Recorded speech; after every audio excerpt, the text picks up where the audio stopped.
अस्सलाम वालेकुम दोस्तों, मैं हूं जवेरी अली और आप मुझे मेरे यूट्यूब चैनल पे देख रहे हैं। पहलगाम वाक़ये को बहुत दिन गुजर चुके हैं, लेकिन इसके बावजूद भारत की जानिब से कोई ऐसा ठोस सबूत नहीं दिया जा रहा उन इल्ज़ामात का जो पाकिस्तान पर भारत ने लगाए हैं। लेकिन ज़बानी जमाखर्च बखूबी हो रहा है। अपनी आवाम को ये बावर कराने की, उनके दिमागों में बिठा देने की भरपूर कोशिश की जा रही है कि ये हमला पाकिस्तान ने ही किया था और अब भारत बहुत गुस्से में है और पाकिस्तान पर हमला आवर होने को तैयार बैठा है और अपने आवाम से भी वो राय लेना चाह रहे हैं। और इसी सिलसिले में जैसे कि मैंने आपको पहले भी बताया और हम सब जानते भी हैं कि भारतीय मीडिया किस किस्म का गंदा किरदार अदा कर रहा है मोदी गवर्नमेंट के कहने पे। तो खैर ये तो एक उनकी, जैसे कि हम सभी जानते हैं कि एक हिकमत अमली है मोदी गवर्नमेंट की, किस तरीके से अपने आवाम को इनको जोश दिलाना है और किस तरीके से उनके अंदर इश्तियाल पैदा करना है ताकि पाकिस्तान के खिलाफ बात करने के बाद वो मोदी सरकार के ऊपर वारी न्यारे चले जाएं और उनकी जो गवर्नमेंट की गिरती हुई मकबूलियत है वो एक बार फिर से बहाल हो सके। तो बहरहाल गोदी मीडिया जो है वो भरपूर कोशिशों में लगा हुआ है कि किसी तरह ये साबित हो जाए कि हमला जो है वो पाकिस्तान ने किया है और इसके अलावा जो पाकिस्तान है उसके खिलाफ जो नफरत अंगेज मवाद है ना वो खुल खुल के बाहर आए। एक मिसाल अभी मैंने देखी, इसकी एक वीडियो में देख रही थी। चैनल का नाम मुझे नहीं पता, उसकी वजह ये है कि हिंदी में लिखा हुआ आ रहा था और हिंदी पढ़ना मुझे नहीं आती, लेकिन अंग्रेज़ी में उन एंकर साहब का नाम ज़रूर मैंने देख लिया जो कि था नवीन चौहान। तो नवीन चौहान साहब जो हैं बहुत ही जोश व खरोश में पहुंच जाते हैं कश्मीर के इलाके में और कश्मीर में पहुंचते हैं जम्मू कश्मीर में, जहां पर वो लोगों से राय लेने की कोशिश करते हैं और लोगों से राय वो ये लेना चाह रहे होते हैं कि पाकिस्तान का इलाज अब ज़रूरी हो गया है, तो क्या इलाज करना चाहिए पाकिस्तान का। वहाँ पर जितने भी लोग मौजूद थे,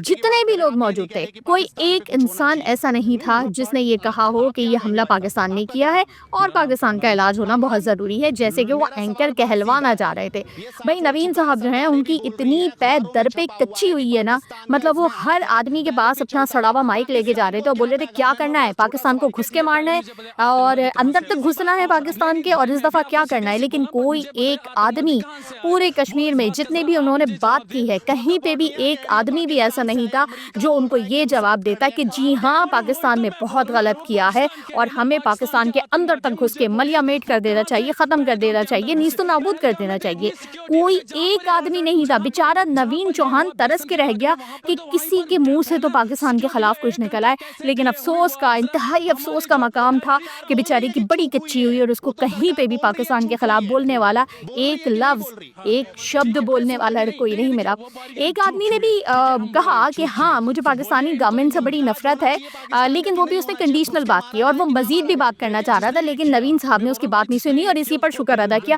कि चलो शुक्र है कोई एक आदमी तो पाकिस्तान के खिलाफ बोला। तो वो ज़बरदस्ती बोलवाया उससे, लेकिन वो भी कंडीशनल बोल रहा था, मतलब वो एक मशरूत तौर पर एक बात कर रहा था कि मुझे इस वजह से नफरत है और मैं ये बात करना चाह रहा हूँ। लेकिन नवीन साहब को आगे के जुमलों का अंदाज़ा था कि इस आदमी के मुँह से पाकिस्तान के खिलाफ किस अंदाज में बात निकलने वाली है, तो उन्होंने अपना माइक लिया और आगे चले गए। और उसके बाद जो है उन्होंने हर आदमी से पूछने की कोशिश की कि कोई तो पाकिस्तान के खिलाफ कोई बात कर दे, लेकिन अफसोस अफसोस सद अफसोस कि किसी ने भी पाकिस्तान के खिलाफ कोई बात नहीं की। कोई वहाँ पर ये मानने को तैयार ही नहीं है कि ये हमले पाकिस्तान की जानिब से किए गए। हर आदमी के मुंह पे एक ही सवाल था कि जो हमारी इंटेलिजेंस एजेंसियां हैं वो कैसे इस हमले को रोकने में नाकाम हो गई। बिल आखिर नवीन साहब के मुंह से निकल भी आता है कि हाँ वो तो चूक हुई है। तो जनाब जब चूक हुई है, आपकी आर्मी से चूक हुई है, आपकी इंटेलिजेंस एजेंसी से चूक हुई है, सिक्योरिटी फोर्सेस इतनी निकम्मी, इतनी निठल्ली है कि आपकी 7 लाख की आर्मी वहाँ पे मौजूद है, उसके बावजूद जो है कहीं से दहशतगर्द आ जाते हैं, पाकिस्तान से आ जाते हैं और वहाँ पर मौजूद सयाहों का कत्लेआम कर देते हैं और आपकी आर्मी बैठी रहती है, मतलब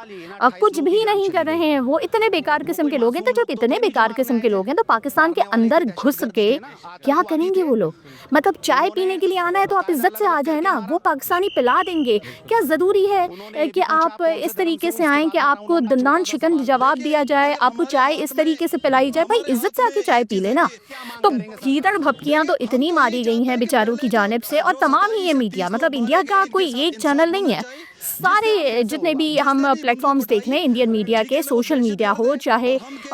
हम टीवी चैनल्स देख लें, उधर यही हो रहा है। और एक साहब ने तो ये भी कहा कि जो आप अपने अल्फ़ाज़ हमारे मुँह में डालना चाह रहे हैं, वो हम नहीं बोलेंगे। उन्होंने ये भी कहा और आखिर में तो एक आदमी ने हाथ जोड़ लिया और कहा, "जा भाई अपना काम कर।" तो हर तरफ से मायूसी के बाद बेचारे खिसियाते हुए चले गए और उन्होंने अपना साइन ऑफ ये कहते हुए दिया कि मैं कश्मीर में मौजूद हूँ और यहाँ लोगों से और इस बारे में बात करूँगा, जो पहलगाम में 28 जानें ज़ाया हो गई हैं, उनका ज़िम्मेदार पाकिस्तान है और इसका इलाज कैसे होना है। तो भाई पाकिस्तान के इलाज की फ़िक्र आप छोड़ें, आप अपने हाज़मे का इलाज कर लें, वो ज़्यादा बेहतर है।